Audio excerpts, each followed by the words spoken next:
Hello, जय हिंद बच्चों, आप सभी लोगों को है ना ज्ञान सागर एडुटेक पर आपका हार्दिक अभिनंदन है, स्वागत है ना। और आज का जो सेशन है, इस सेशन में हम ना कंप्लीट जनरल स्टडी वाले पार्ट्स को कवर करेंगे, जिसे हम एसएसटी भी शॉर्ट फॉर्म में बोलते हैं। और जो इसका पहला लेक्चर है ना, सभी बच्चे मेरे ध्यान से बात सुन लें। ये जो चैप्टर आपका शुरू हो रहा है, ये वर्ल्ड ज्योग्राफी का है। इसमें हम प्लेट टेक्टोनिक थ्योरी पढ़ेंगे, कॉन्टिनेंटल ड्रिफ्ट थ्योरी पढ़ेंगे, और जो टोपोग्राफी है, जो हमारे बाहर का कंप्लीट स्ट्रक्चर होता है ऑन द अर्थ, उस सबको पढ़ेंगे। जैसे प्लैनेट्स हो गए, वैलीज होंगी, रिवर स्ट्रक्चर हो गए, माउंटेन्स हो गए, रॉक्स हो गई, इन सारी टोपोग्राफी को हम कवर अप करेंगे। ठीक है, तो जो ज्ञान सागर एडुटेक है वो कंप्लीट डेडिकेटेड है उन सभी बच्चों के लिए जो अभी 10th, 9th, 11th क्लास में है और आर्मी और सैनिक स्कूल की प्रिपरेशन कर रहे हैं साथ में। इस बात का आप सभी लोग बच्चे ध्यान देना, है ना। तो हम अपने टॉपिक की ओर जरा बढ़े, तो आपने देख ही लिया होगा, इसमें क्लास 10th मेनली बेसिकली इसमें फोकस किया गया है ना। और फिजिकल फीचर है ना, इंडिया के हो गए, वर्ल्ड के हो गए, वो सारी चीजें हम इसमें कवर अप करेंगे, है ना। जो इसमें फर्स्ट ध्यान दें, जो इसमें फर्स्ट जो हम देखेंगे, देखिए जैसे कि मैंने अभी आपको बताया भी था कि जो पहली थ्योरी है, थ्योरी ऑफ प्लेट टेक्टोनिक, यानी प्लेट टेक्टोनिक थ्योरी में क्या बताया गया है कि जो हमारा वर्ल्ड का जो पूरा मैप है ना, जो ग्लोब है ना, तो आप जानते हैं इधर नॉर्थ अमेरिका कॉन्टिनेंट है, इधर नीचे की तरफ साउथ अमेरिका कॉन्टिनेंट है, ये ऐसे, यहां बीच में आप जानते होंगे अफ्रीका कॉन्टिनेंट है ऐसे। तो प्लेट टेक्टोनिक थ्योरी में एक्चुअली में हम ये पढ़ते हैं कि ये सारे कॉन्टिनेंट अपनी जगह से कैसे ड्रिफ्ट हुए, इनका डिस्प्लेसमेंट कैसे हुआ, इस कंप्लीट थ्योरी को पढ़ते हैं। और वैगनर के द्वारा क्या क्या एविडेंसेस दिए गए थे इस थ्योरी के बारे में, है ना। वैगनर ने किन किन प्रिंसिपल का यूजेस किया था, इस सब को हम डिटेल में पढ़ते हैं कि ये कॉन्टिनेंट कैसे ड्रिफ्ट हुए, वैगनर ने इनके लिए क्या क्या एविडेंसेस दिए, जिगजैग थ्योरी क्या है, फॉसिल्स थ्योरी क्या है, इन सभी को हम बहुत डिटेल्स में पढ़ते हैं बच्चों इसमें। ठीक है, जैसे उसके बाद है मूवमेंट्स ऑफ द प्लेट्स, फिर मैकेंजी, पार्कर, बहुत सारे लोग आए। 1967 में इन्होंने एक थ्योरी दी जिसे हम जानते हैं प्लेट टेक्टोनिक थ्योरी। ये continental drift theory, plate tectonic theory, दो थ्योरीज हैं, है ना। तो उस थ्योरी में हम ये पढ़ते हैं कि बस 7 प्लेट्स में पूरा अर्थ कैसे डिवाइड है, ये 7 प्लेट्स जो डिवाइड हैं ये कैसे मूवमेंट कर रही हैं, इन सब के बारे में हम स्टडी करते हैं। और फिर हम पढ़ेंगे मेजर फिजियोग्राफी डिविजन्स, यानी कि जैसे इंडिया है, हाँ, इंडिया को कितने पार्ट्स में डिवाइड किया है, northern greater Himalayas, northern plains, Deccan plateau, eastern western ghat, north east Himalayas, Thar desert, island, ये जितने भी डिवीजन है ना, इनके बारे में स्टडी कैसे की जाती है, इसके बारे में बच्चों हम बात करेंगे। फिर से मैं आप सभी लोगों बच्चों को बता दूं, ये क्लास आपका 10th में तो काम आएगा ही आएगा। इस पूरे कंप्लीट बैच को हम, ये 0 to हीरो बैच है, ये बेसिक टू एडवांस बैच है। ये आपके केवल 10th क्लास में, 11th क्लास में ही काम नहीं आने वाला है। ये आपके जितने भी वनडे एग्जाम्स होते हैं, आर्मी स्कूल, सैनिक स्कूल, आईएनडीएस, सीडीएस, हर जगह बच्चों आपके काम आएगा। इवन ये बहुत छोटा एग्जाम जो आपकी 6th क्लास से शुरू हो जाता है आर्मी स्कूल से, वहां से लेकर और आईएएस तक में ये प्रश्न पूछे जाते हैं बच्चों। इसलिए हर चीज को बहुत बारीकी से समझना है। और हम सब बच्चों, हम सब टीचर्स का यही प्लान है कि हर बच्चे को बहुत बेसिक से पढ़ाया जाए, ABCD से शुरू कराया जाए और उन्हें टॉप लेवल पर पहुंचाया जाए। इस बात को आप सभी लोग ध्यान में रख लेना। और हम, ये जो नया प्लेटफॉर्म आपके लिए सामने आया, ये आया ही इसलिए है कि हर बच्चे को उसके घर में रहकर एकदम हर परीक्षा के लिए तैयार किया जाए। इस बात को आप ध्यान रखना बच्चों, ठीक है। India is a very vast country, सब लोग जानते हैं, मैंने अभी बताया भी था कि जैसे हम पढ़ेंगे geographical division of India, India को कितने पार्ट्स में बांटा जाता है, इंडिया के कितने मेजर पार्ट्स हैं, ज्योग्राफिकल रीजन कौन कौन से हैं। तो देखो बच्चों, इस वाले मैप में यही सब दिखाया गया है। क्या क्या चीजें दिखाई गई हैं? पहला पॉइंट जब ध्यान दें सभी लोग, हाँ, जो पहला पॉइंट है बच्चों, देखिए ये नॉर्दर्न जो है ना, ये नॉर्दर्न एक ज्योग्राफिकल पार्ट है इंडिया का, नॉर्दर्न ग्रेटर हिमालयाज, है ना भाई। ये यहीं खत्म नहीं हो गया है, इसके आगे भी बहुत कुछ है। पूछेगा आपसे, प्रश्न पूछेगा, नॉर्दर्न ग्रेटर हिमालयाज को कितने पार्ट्स में डिवाइड किया जाता है? तो तब हम इसे बहुत बारीकी से एनालिसिस करते हैं कि भाई नॉर्दर्न ग्रेटर हिमालयाज को 4 पार्ट्स में डिवाइड किया जाता है। एक पार्ट जो आता है वो आता है ट्रांस हिमालय। कौन सा वाला पार्ट आता है बच्चों? ट्रांस हिमालय वाला पार्ट आता है, ठीक है। फिर जो दूसरा वाला पार्ट आता है इसका, वो आता है नॉर्दर्न ग्रेटर हिमालयाज, यानी ग्रेटर हिमालय, ये वाला जो पार्ट आता है सबसे ऊपर। फिर तीसरा पार्ट जो आता है इसका, वो आता है मिडिल हिमालय, ये वाला पार्ट जो आता है वो आता है मिडिल हिमालय। और तीसरा वाला, चौथा वाला जो पार्ट आता है आपका, जो अंतिम पार्ट होता है, वो आता है शिवालिक रेंज, ये शिवालिक रेंज। और फिर ये देखिए, नॉर्दर्न ग्रेटर हिमालय एक पार्ट है इंडिया का। फिर नॉर्दर्न ग्रेटर हिमालय को 4 पार्ट में डिवाइड किया जाता है, trans Himalaya, greater Himalaya, lesser Himalaya, Shivalik range. और इसके बाद हम इसे स्टडी करना शुरू करते हैं कि जैसे ट्रांस हिमालय है, किस किस कंट्री में फैला हुआ है, यहां पर कौन कौन से ग्लेशियर्स हैं, कौन कौन से प्लेन्स हैं, कौन कौन सी वैली हैं, कौन कौन सी रिवर हैं, कौन कौन से ग्रासलैंड हैं, किस टाइप का ट्रीज पाया जाता है। यह सारी स्टडी जब हम करते हैं ना, तो तब बच्चा आपका कंप्लीट स्टडी में इंक्लूड किया जाता है। हर चीज को आपको एक एक चीज को लर्न करना पड़ता है। रिसेंटली एक एग्जाम में पूछा गया था कि बताइए इंडिया का सबसे बड़ा ग्लेशियर सियाचिन ग्लेशियर है, बताइए वो कहां पर लोकेटेड है। और ऑप्शन में क्या आया था? Trans Himalaya, greater Himalaya, lesser Himalaya और शिवालिक रेंज, 4 ऑप्शन आए थे। तो जिस बच्चे को यह पता होगा कि जो नॉर्दर्न ग्रेटर हिमालय है उसके 4 पार्ट हैं, और जो सियाचिन ग्लेशियर है वहां पर, इस वाले पार्ट पर आपका सियाचिन ग्लेशियर है, जो कि भारत का सबसे बड़ा ग्लेशियर है, यह तभी पता हो पाएगा आपको जब आप इसे बहुत डिटेल में देखेंगे बच्चों। बहुत अच्छे से एनालिसिस करके वर्ल्ड मैप पे, और वर्ल्ड मैप के बाद इंडिया के मैप पे, इंडिया के मैप के बाद लद्दाख वाले मैप पे, आपको उसको बहुत डिटेल में देखना पड़ेगा, तभी आप इसे कर पाएंगे, है ना।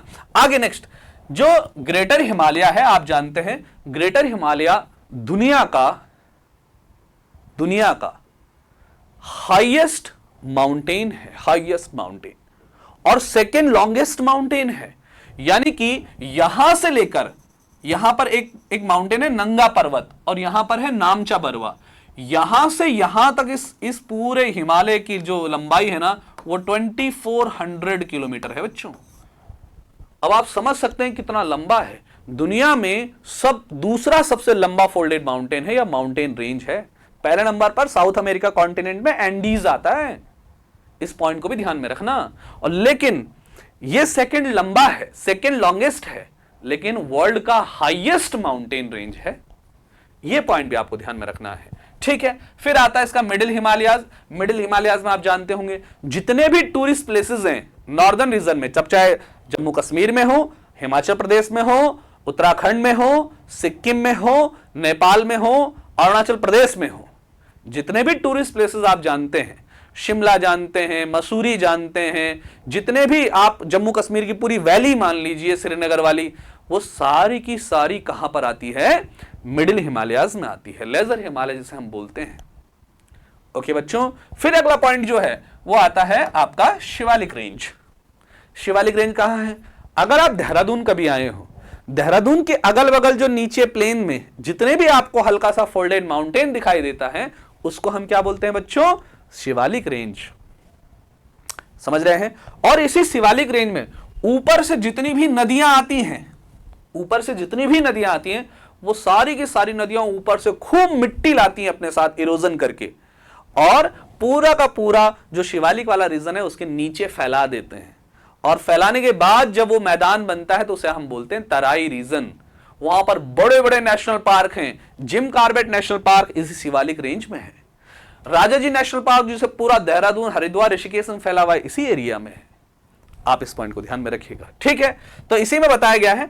अच्छा, दूसरा, ये पहला हो गया, कौन सा वाला पार्ट हो गया? ये नॉर्दर्न ग्रेटर हिमालय। दूसरा आता है नॉर्दर्न ग्रेटर प्लेन्स। अब देखिए नॉर्दर्न ग्रेटर प्लेन्स कहां फैला हुआ है?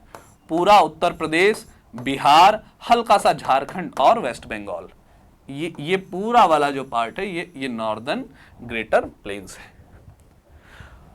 भारत में ही नहीं, वर्ल्ड में भी जो सबसे बड़े नॉर्दर्न ग्रेटर प्लेन्स में इंक्लूड होता है वो उनमें से एक है। और किसने बनाया है? गंगा और उसकी ट्रिब्यूटरीज। गंगा की ट्रिब्यूटरीज कौन कौन सी है भाई? रामगंगा, गोमती, घाघरा, गंडक, कोसी, महानंदा, यमुना, बेतवा, केन, चंबल, सोन, सारी की सारी यमुना की ट्रिब्यूटरीज जो अगल बगल से आकर यमुना से मिल रही हैं। और उनने ऊपर हिमालयाज वाले रीजन से सारा मिट्टी इरोजन करके लाया, नीचे फैलाया, और जो उससे सॉइल बना उस सॉइल को हम बोलते हैं एलुवियल सॉइल, जलोढ़ मृदा। पूरा northern greater plains alluvial soil से बना है, जो सॉइल पूरी दुनिया की सबसे ज्यादा फर्टाइल सॉइल होती है। पहला पॉइंट। दूसरा, एलुवियल सॉइल इंडिया के सबसे बड़े एरिया पर कवर्ड होती है। यानी अगर आपसे क्वेश्चन पूछ लिया, बताओ इंडिया के टोटल एरिया पर सबसे ज्यादा कौन सा सॉइल प्रेजेंट है, then your answer will be alluvial soil. इस पॉइंट को भी ध्यान में रखना, ठीक है। फिर आप जानते हैं राजस्थान वाले रीजन में पूरा क्या है? थार डेजर्ट। ये थार डेजर्ट है बच्चों, इधर ध्यान देखिए, पूरा एरिया में क्या फैला हुआ है भाई? थार डेजर्ट। अब इस थार डेजर्ट का फीचर क्या है? पहला, इंडिया का सबसे बड़ा डेजर्ट तो है ही है, ये दुनिया का ऐसा डेजर्ट है जहां पर सबसे ज्यादा पॉपुलेशन डेंसिटी है, जनसंख्या घनत्व है जहां पर सबसे ज्यादा, है ना। यहां के आप जानते हैं जो सांभर लेक है, वो सांभर लेक सर्वाधिक saline, highly saline lake of India है, वो यहीं पर लोकेटेड है, ठीक है। अगला पॉइंट, ये जो बीच वाला पार्ट है बच्चों इंडिया का, इसको हम बोलते हैं डेक्कन ट्रैप। कौन सा ट्रैप बोलते हैं? डेक्कन ट्रैप, या इसे हम बोलते हैं दक्कन का पठार। ये वाला जो पूरा पार्ट है, ये बीच वाला पूरा दक्कन का पठार है बच्चों, ये देखिए। और डेक्कन जो ट्रैप है वो कौन सी सॉइल से बना है? ब्लैक सॉइल से बना है बच्चों, ध्यान रखना। किससे बना है? ब्लैक सॉइल से, काली मृदा से। और ब्लैक सॉइल का जो फॉर्मेशन होता है वो होता है वोल्केनो से, ज्वालामुखी से होता है। इस पॉइंट को ध्यान में रखना। एलुवियल सॉइल को रेगुर सॉइल भी बोलते हैं, जो कि कॉटन, कपास के प्रोडक्शन के लिए बहुत फेमस होती है। वो पूरा इस बीच वाले रीजन में फैला हुआ है, तो इसको हमने अलग से पढ़ना होता है। यहां पर बहुत सारी माउंटेन रेंज हैं, यहां पर बहुत सारे रिवर्स हैं, बहुत सारे लेक हैं, बहुत सारे वैलीज हैं, उन सबको हमें स्टडी करना पड़ता है। फिर जो अगला वाला पॉइंट है, देखिए, एक ये हो गया है, 2, 3 और 4, है ना। पांचवा जो आता है वो आता है ईस्टर्न एंड वेस्टर्न घाट। कौन सा आता है बच्चों? Eastern and western ghat. यानी eastern and western ghat, eastern and western plains, इन दोनों को इसमें इंक्लूड किया जाता है। जितना भी इंडिया की कोस्टल बाउंड्री है, जिनमें 9 स्टेट अपना बाउंड्री क्या करते हैं? शेयर करते हैं। इंडिया का 9 स्टेट अपना बाउंड्री शेयर करते हैं इंडियन ओशन से, और वहां पर कौन कौन से सिटीज हैं, कौन कौन से पोर्ट हैं, कौन से इकोनॉमिकल बहुत बड़ा बड़ा सिटीज हैं, वो सारी चीजें इंक्लूड की जाती हैं। कौन कौन से रिवर के माउथ हैं, कौन कौन सी रिवर एस्चुरी बनाती हैं, कौन कौन सी रिवर डेल्टा बनाती हैं, वो सारा रीजन इसी में इंक्लूड किया जाता है। प्रश्न पूछ लिया जाता है कि ईस्टर्न एंड वेस्टर्न घाट या रीजन पे, प्लेन्स में कौन सा स्टेट अपना सबसे बड़ा बाउंड्री इंडियन ओशन के साथ शेयर करता है, then your answer will be, तब आपका आंसर क्या होगा? गुजरात, है ना। देखिए कितना फीचर हो गया है? 4 ये हो गया, ये 5th नंबर का ये हो गया है, ठीक है। 6 नंबर पर जो आता है वो आता है north east Himalaya. North east Himalaya में क्या क्या आता है? जो हमारी 7 सिस्टर्स हैं।